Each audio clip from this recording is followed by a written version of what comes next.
thought we'd do a few short videos. Unfortunately, we can't always meet with everybody at the winery and tell the story of each wine. So these will be a series of videos about our wines, how they came to be, kind of how they're made. I don't know, what else would you say, man? Your story and my story that makes the wine. I think that's the Z&M. Our stories put together on each Twistid. of us kind of have a version and a vision when we think about and collaborate on creating a wine. So I think that's it. So first description is, or let's talk about the Hellfire, because I think it's a hilarious story of Brian's creativity colliding with my, like, what is happening? Sure. So we had been making wines for a while, and I have a love of He likes heat. Well, I like heat, but I also like a red wine that's got peppery tones. Yeah, but and there's different ways of getting it, and I wanted something unique. Because he's unique. Just a little different, Twistid that is. So I guess it all starts with Gina coming home from work one day. So I arrive home to a very strong smell coming through the garage door into where I was parking and trying to figure out what is going on inside.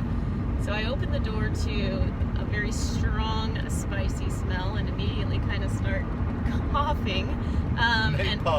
Like an napalm, yeah. And the ironic thing is I'm looking at my kitchen and it seems as though not only does it smell, but it has exploded with jalapeno seeds and juice and everything that you can think of. A hot mess all over. And Brian's like energized and pumped, and he's like, "Babe, look what I'm doing." I'm like, "Oh my gosh, yeah, what are you doing?" So what do you tell me? I'm juicing jalapenos. And I'm like, "What are you juicing all of these jalapenos for? I don't get it."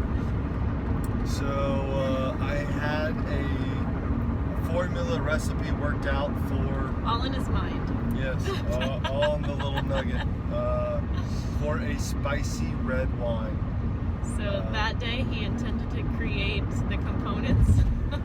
Now, what she's left out of this was 5 minutes after this conversation, she was like, "Not only do I not like this, I'm never going to drink that wine, ever." Yeah, I was pretty sure it was not going to be good. I was like, I think my words were, "Nobody's going to drink this, babe. Like, you made this ginormous mess, it's going to be too spicy, and nobody will like it." Right, because at that point in time, it was Gina and I and my family and her family that were all our test subjects, our guinea pigs, if you will, and then some of our friends. But what happened there, my love? It has become, and once it was ready, the most delicious, amazing aroma smell for sure, with the jalapeno and the grapes. But it's fabulous after we grill out and do some burgers with some gorgonzola or blue cheese on a steak.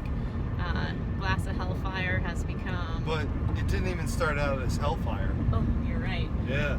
So I love Mexican food. And in fact, my dad is Hispanic, my grandmother is Hispanic.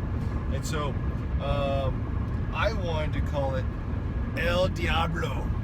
I agree. And in fact, we called it El Diablo Rojo because it was a red wine, and we were like, okay, that's what this one's going to be. So when we first made that real first batches, that's what our homemade labels said. Yeah. And El Diablo Rojo. I think as you and I just kind of kept developing our wines and our personalities to shine through, we know how important Brian's military career has been, and because he's an Apache pilot, the Hellfire missile just kind of came, and I don't remember the moment, but anyhow, it has now become a tribute to this guy, my love. And so when I introduce it to you, our staff does, it's really a tribute to Brian and his career path. My taste buds. His taste buds. It's a true Brian wine for sure. But and the true way to try the Hellfire is in a 30 millimeter shot glass. Oh yeah. Oh, I wish I had one to show them. Well, sometime you'll have to stop by, or we'll introduce it in other videos. But the 30 millimeter shot glass comes from the Apache, which shoots 30 millimeters and shoots a Hellfire, and it shoots rockets. Yeah. I haven't figured out how to do a rocket. Maybe we'll do a rocket wine. A rocket. Oh, maybe. You never know what will come up. Yes. So, what other little interesting things? The label itself is really a good depiction, I think, of how we intend for the wine to feel in your palate. And so it features the Apache with a very big explosion on the background, and that's exactly how it kind of hits your palate. It is beautifully smelling for sure, with those aromas of the jalapeno and the grapes, but at the same time it's got a sweetness because of the red grape that I married it with. And then when you take that first drink, it's on the back side, a residual heat is what I like to say, because that's what really the picture shows as well. And so we hope you enjoy a little Hellfire, and we'll talk to you about a new wine coming up next. Yeah, we'll do another segment of all the wines. All right. See you later. Bye-bye. Drink Twistid.